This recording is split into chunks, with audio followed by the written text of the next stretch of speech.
Notorious ang region na to sa guns for hire.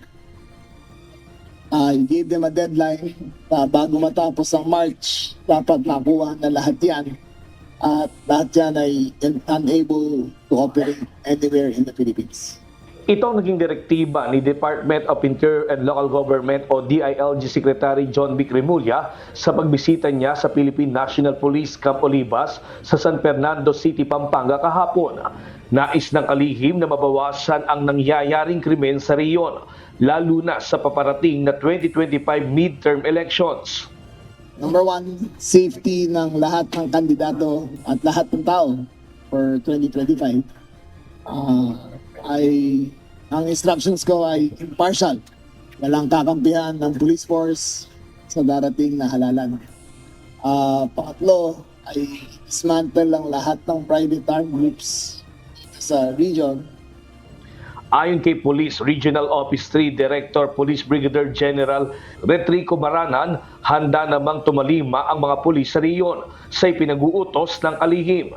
Tayo itatalima sa kautusan at marching orders ng ating SILG Remulla na kung saan kanyang sinabi na dapat nating lansagin, wasakin at hulihin ang lahat ng leader at miyembro ng mga gun for hire dito sa Central Luzon at lalo't higit yung tinatawag nating mga private armed groups na siyang nagiging balakid at hadlang sa makamit natin ang katahimikan at kapayapaan nitong parating na election 2020.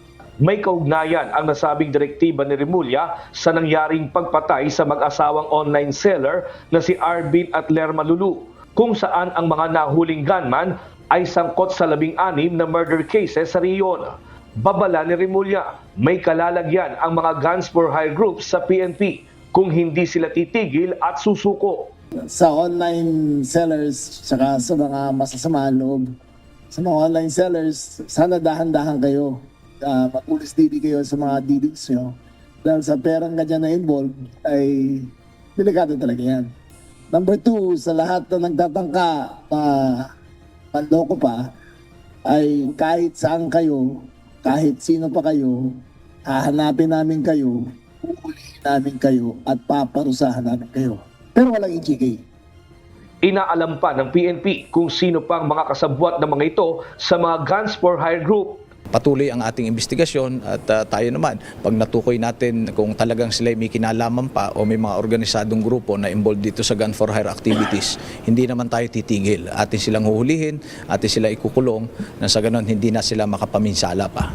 Kaugnay nito, isinama na rin ngayon sa kasong murder si Joanna Marie Perez Ramos, ang asawa ng mastermind na si Anthony Limon Kawagasi, na sangkot umano sa transaksyon sa perang inutang nila sa pinapatay nilang mag-asawang online seller.